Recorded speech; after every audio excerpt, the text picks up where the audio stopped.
Welcome to the Underground, the Steel City Underground, the black and gold standard for Pittsburgh Steelers coverage. Now, here's your host, Joe Kuzma.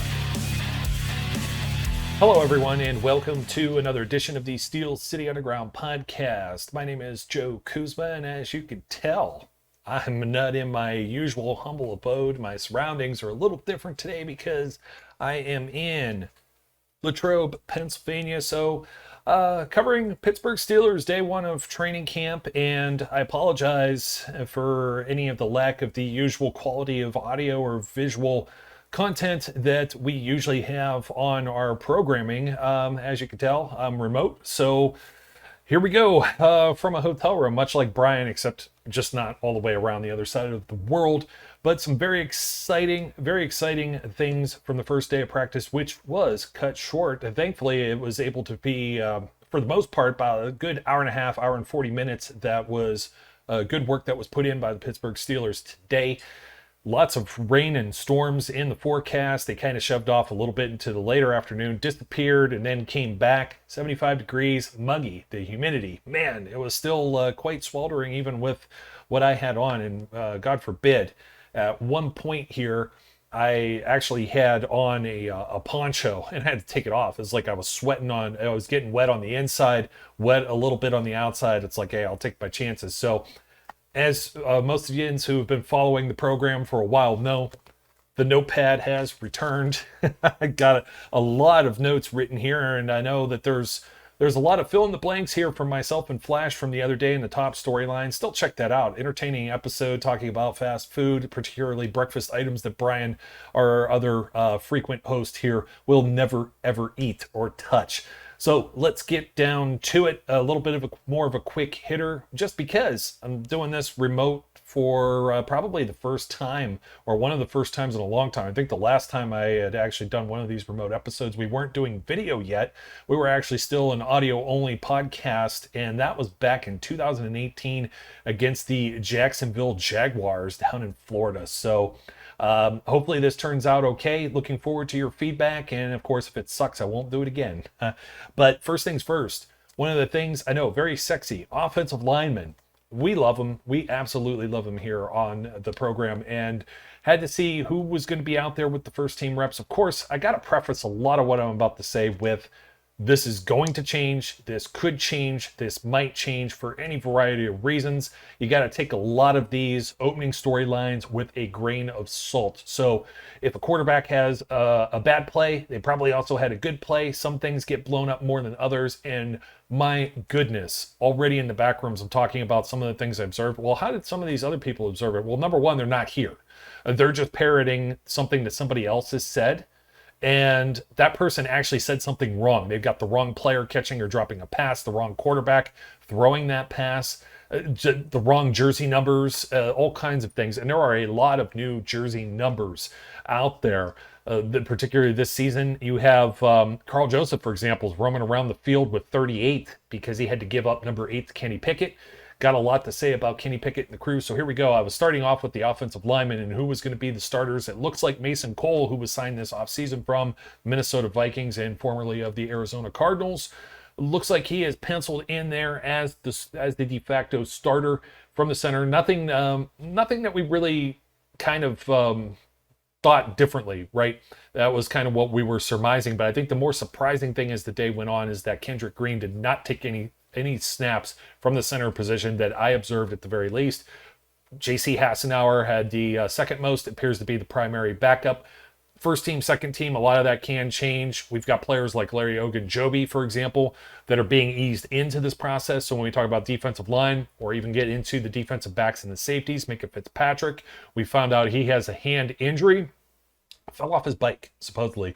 That sounds like my dog ate my homework, but hopefully he heals okay. That's not any kind of nagging injury. The wrist has however many bones in it. It's like a quote out of some movie that I just saw, and somebody will remember what it was. But how many bones are in the human hand? You know what I mean? And my kid knew it off the top of her head. That was pretty impressive. Of course, she just learned these things. So lots of impressive things at camp. But Cole at center with Kevin Dotson, not Kendrick Green, but Kendrick Green was working at left guard That's important to note. Dan Moore, the starting left tackle next to him. And if you kick over to the right side of the line, Chukwuekorfor for a tackle. And James Daniels looking like a freaking dude.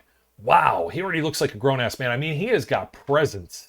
And you're watching this from a distance, and I was like, man, that is just not a guy that I want to mess with. So high hopes. He's already exceeded my expectations just based on the look and feel factor. He has that presence there. Of course, you're not in pads. You're not doing actual blocking in some cases here. So some of these things are tongue-in-cheek as we go on. I was looking for our guy, Chris Owens out there, number 79. Didn't get to see a whole lot of him today. So I'll be out at camp throughout the next couple of weeks, and we'll see what else we can find out, as will some other folks here from Steel City Underground. Najee Harris. And everybody was talking about what he looked like and being a freak, and he's taking a leadership role now. We saw some of the interviews. He's really looking to step up. And let me tell you, his presence on the field, he looks like a Greek god. He looks like he's chiseled. His legs are like arms. They're just, it's insane. Or I should say, you know what I mean, the legs and arms thing. The guy is just jacked. He looks fast. He is going to be a force in year 2. I always try and pull back some of these expectations. I remember saying the same things about James Conner. James Conner, had he stayed healthy, had a lot of those same things that were that we anticipated too. But just that year 2 leap should be there. Let's see. Starting defense. And I'm going to be jumping around offense, defense. Sorry. It's all scribbled. I think I got everything here that I need to get because it's what's in front of us and we're very, very much in the moment. If you weren't following already, Joe _Kuzma right down here in the corner. If you're watching on YouTube, I was tweeting out a lot of stuff. And my main man, The Flash, was helping with some retweets. Shout out to you as well over on the SCU account. So we try and get all of that covered as well as not just from me, but from some others that have some insights. TJ Watt, obviously, no contract holdouts, nothing here. Full participant in everything. No veteran days off just yet for Cam Hayward as well. Chris Wormley is in there first, as they said. This shouldn't be really a surprise because Ogunjobi, we maybe anticipate. Mike Tomlin has come out and also said that perhaps Ogunjobi could be playing the nose as well. Tyson Alualu is on the physically unable to perform list to start. So Minkah Fitzpatrick went on a non-football injury list, and Ogunjobi isn't on any list. So he's going to be eased in. The other guys, this all has to do with how people are paid and how injuries are handled. And there's a lot more attorneys involved in some of these particular details, the devil in the details. But Chris Wormley was out there paired with Hayward, and of course Alex Highsmith, the other outside linebacker edge rusher. You had Devin Bush out there with 51, Miles Jack. Robert Spillane, I should note, rotated in and out with both Bush and Jack as well throughout the day, and with what we could consider maybe the ones or the first team defense. Some new numbers here, if you don't know. Number 29, Levi Wallace. He started on the outside with Ahkello Witherspoon. This was a nickel defensive package that we saw quite a bit, where Cam Sutton was playing in the slot and Mike Hilton's old spot. But we also saw Cam Sutton playing on the outside, and we also saw a rotation between those three as the primary corners. So that'll be interesting. I don't know if it's really a battle, because you're still going to see, I think, Cam Sutton, even if he were strictly only a slot guy, he's probably going to get between 60 and 70% of the reps in a it depends on the specific game plan, but let's just say it's a team that they're going to defend against the pass happy league. We're not talking about the Ravens here where they got to stop the run and play 5 linebackers. So that's where we stand. And of course, the hot button question, if Minkah's out with the hand injury, who's playing for him? Number 24, DeMonte Kazy or Kazi. Somebody's got to give me the pronunciation key here, alongside Terrell Edmonds. And I think I have a note somewhere further down the list here. Carl Joseph did get in. He's wearing 38, and he looked like he may be more in a primary back type role. I guess Miles Killebrew got hurt, and it doesn't sound like it's going to be it could be a bad injury here until we get the full details. I'm trying to remember what the specifics were, but as soon as I heard it, I said, oh man, that could be like weeks, months, or a year, all depending. So best wishes to him. Linebacker Moultrie, what was Moultrie's first name? He got banged up a little bit, but I guess it was just cramps. So those were the only visible things on the injury front. Mike Tomlin may have glossed over a little bit of that as well if you watched the press conference from today. Let's see here. I'm trying to look and see what numbers did I have. 48, that's Derek Tuska. Oh, I didn't. I'm going to grab it here. Let me see.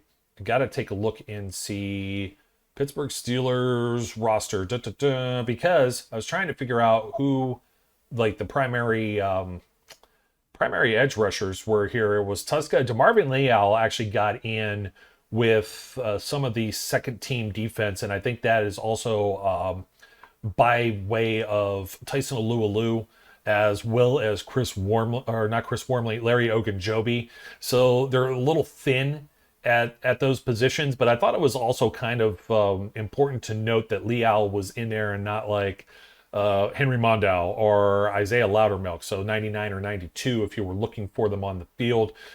Heinz 57 sauce, Montravius Adams was also in that kind of first mix, and they were playing him as defensive end. It's the same thing like with Leal. So they were playing the spots of like Hayward, formerly of Tuitt. Interesting to see in a nickel package. As I pull this up, let's see, 49, as I guessed. I wanted to be right, though. Jannard Avery gets out there as well as one of the, so he's one of the primary backups. He'll be playing at edge rusher. And then we had like a whole mix of like Carl Joseph, James Pierre, Justin Lane, Miles Killebrew, Trey Norwood also in on this list. Marcus Allen.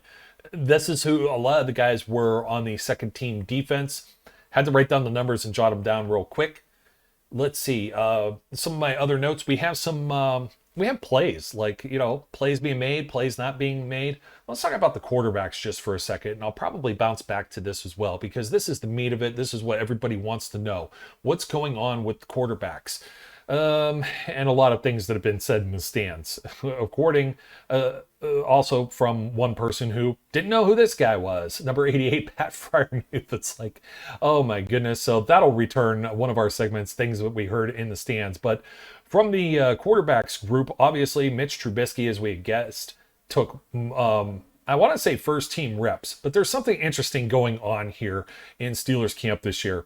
It's a little bit different than what we've seen in the years past, where it's Ben Roethlisberger, or Ben gets a veteran day off and then has been over the last couple of seasons since Mason Rudolph won the backup job.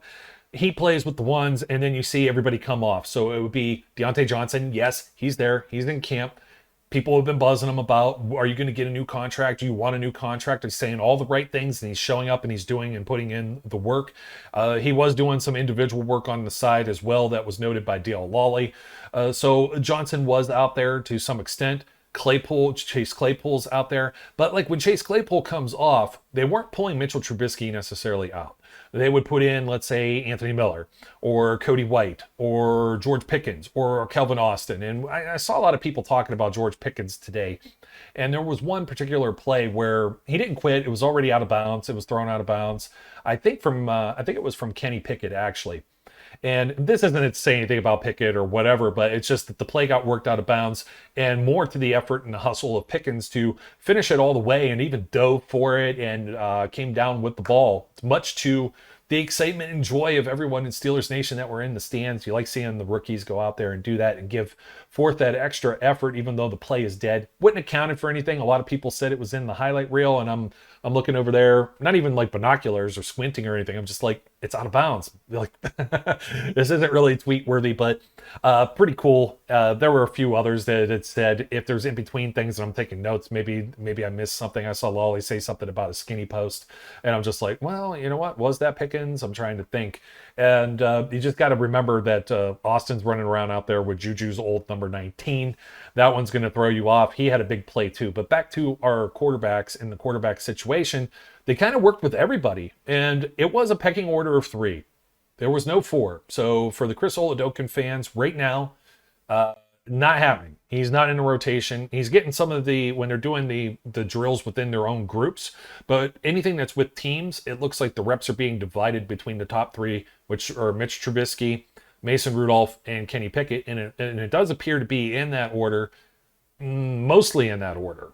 But again, I'm seeing Rudolph out there throwing some passes with Claypool, and Kenny Pickett's getting some of those same opportunities as well. And they're, instead of rotating out the quarterbacks in the entire unit, as you would, like we were saying before, hockey, who's on this line, who's on this line, they're pulling out linemen, they're pulling out skill position players and cycling them through. So you'll see Jay Sternberger who shows up on my list with both a positive and a negative today. He's out there receiving passes from everybody. So it's kind of a unique kind of experience. And we'll see if this is the way that as Mike Tomlin would say, the division of labor continues to unfold throughout training camp. Speaking of which, I had a note here from Anthony Miller, a nice one-handed pass. This one came from Mason Rudolph. It's going to seem like I'm just really standing for him, but Miller made this play just as much as Rudolph did. Later on, Rudolph has an opportunity to find Chase Claypool. It's a drag route that comes across. James Pierre's initially covering. I don't think it's man coverage because Claypool does get open, so he comes across the zone, and Rudolph, since it's on the far side of the field, may have fired one a little too hard or just out of his reach, but it was also one that maybe he could have hauled in. Whereas here, Anthony Miller, not the hats never coming off on the show. I don't want to show my bald head, but hats off to Anthony Miller for making that play, standing out. Looked good today. Miles Boykin, boy, is he a tall drink of water too. It's interesting to finally see some of these guys out there on the field. Mitchell Trubisky looked like the leader from the first series. The second series actually drew the ire of someone in the stands who said after a second incomplete pass that we want Pickett. And there was like a dozen reps that went around and they were divided all in thirds, so 4 to each. And I saw somebody actually put statistics out here on Twitter like that Mitch Trubisky was like 1 of 4. I can kind of back that up. I think the most alarming thing that may have happened today with Mr. Mitchell Trubisky would have been as follows. There was a play that just came out of nowhere from this man, TJ Watt, Defensive Player of the Year, reigning Defensive Player of the Year.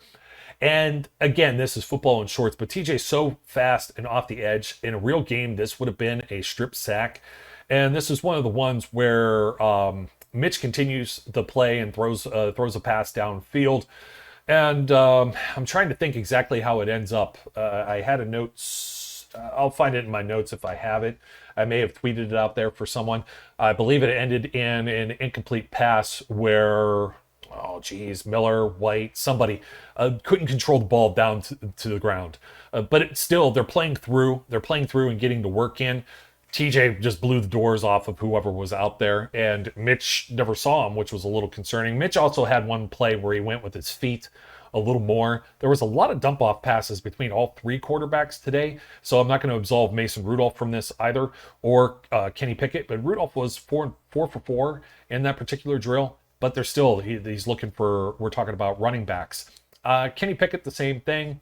Kenny Pickett looks like a rookie. Right now, it's day 1, so that's about the most I'm going to say about that. There is something that he's going to have a bone to contend with, and that's how I'm going to end the show because it's the way practice ended. So stay tuned for that. New running back Jeremy McNichols, who was just added, formerly of the Tennessee Titans, somebody that's very much like an Anthony McFarland, scat back type. He could catch the ball out of the backfield. He already had back-to-back passes in this practice today.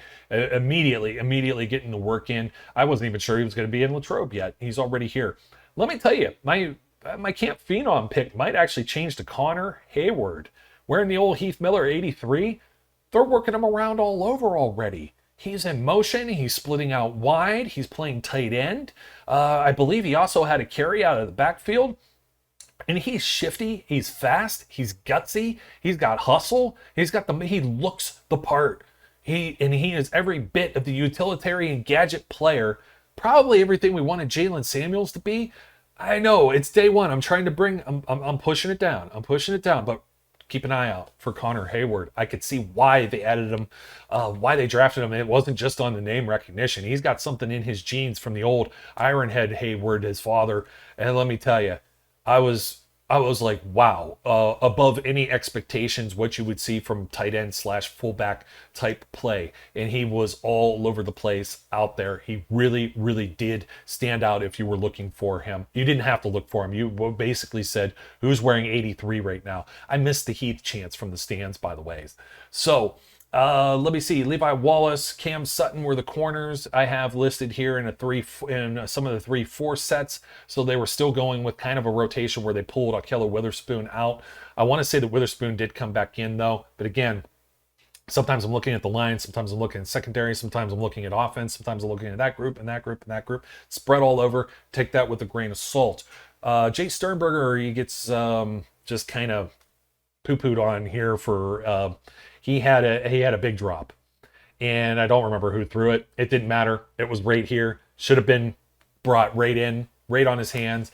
Got a kind of not the good one, but a bad one from the crowd in attendance. But then he had another one later where it was like, wow, okay, totally redeemed yourself. What a clutch catch.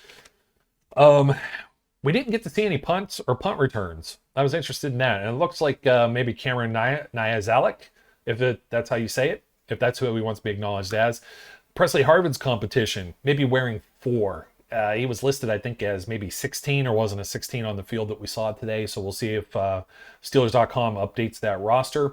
But there was a group of guys that were back there waiting to return punts. And as follows, it's a bunch of wide receivers, as shouldn't be much of a surprise. It was Tyler Snead, Tyler Vaughns, of course, Gunnar Olszewski, who was signed in the offseason, as well as Calvin Austin, Anthony Miller, and I am missing someone. Who's our new Snead is now wearing 84. Of course, he doesn't look anything like Antonio Brown, much smaller and paler in complexion, of course. Let's see, 89, 84, 82. Oh, Steve Sims, of course, veteran wide receiver who had played with Washington football team. Maybe they were the Redskins then, now the Commanders. So he was also part of that group. So they're going to try and find out who at least might be the backup besides Gunnar, but we didn't get to see any kind of return game type stuff. They were basically working, Danny Smith was working on stuff at the line of scrimmage, just working on snaps and continuity to the punters, as well as the rush team there. No coverage drills today, unfortunately. So I know that's not what everybody always looks for, but it's kind of interesting to see if there's going to be any defensive backs or anybody like that in that rotation. Doesn't appear to be right now. Furthermore, let's see. We had some more drills where we actually started out with Miles Jack and Robert Spillane as the inside linebackers. That was pretty interesting. Terrell Edmunds roaming at the line of scrimmage. That was pretty exciting. And we saw Arthur Mollett. I hadn't mentioned his name yet today, but he does get in there, and it looks like some dimebacker type stuff covering in the slot. And of course, I'd mentioned Carl Joseph already, but then we had another set of drills where it was Cam Sutton and Alkella Witherspoon this time, working on the outside, once again with Carl Joseph and Terrell Edmunds.